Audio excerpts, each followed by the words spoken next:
Est-ce que pour être entrepreneur comme Elon Musk, bon, je prends l'exemple parce que c'est l'homme le plus riche du monde aujourd'hui, ou Bernard Arnault, on va dire en deuxième place, ou parfois ça peut, voilà, c'est équilibré, mais c'est à peu près le schéma aujourd'hui du tournage. Est-ce qu'on peut être gentil, doux et être entrepreneur de ce niveau-là, ou il faut être froid? C'est un vrai truc parce qu'il paraît qu'Elon Musk voilà, il fait des choix de manière un peu froide, quoi.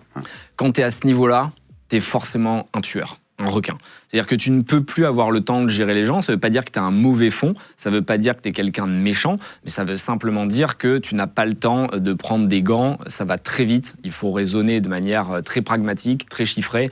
Et c'est pour ça qu'ils ont cette image souvent, soit de pervers narcissique, soit de neuro-atypique, parce qu'ils pensent différemment. Ouais. Voilà. Mais de toute façon, les psychopathes, sociopathes, que ce soit en politique, en business, t'en as énormément, parce que c'est la manière de fonctionner, qui a pas de remords, et donc ça va très vite. Malheureusement, tu gagnes pas 330 milliards d'euros, enfin, en tout cas, c'est son patrimoine.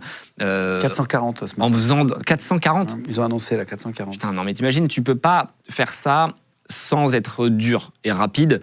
Et il y a une photo qui est sortie il y a 6 mois qui était incroyable, c'était Elon Musk, tu sais, qui passait devant Sarkozy, Hollande, quand il y a eu la rouverture de la cathédrale. Et tu voyais des gens qui ont créé, du coup, 3300 milliards de dettes. Il y a un mème. Ouais. Et t'as Elon Musk qui passe à côté. C'est incroyable, tu vois. C'est vraiment deux mondes qui se croisent et tu vois, les politiciens, ils regardent comme ça, tu vois.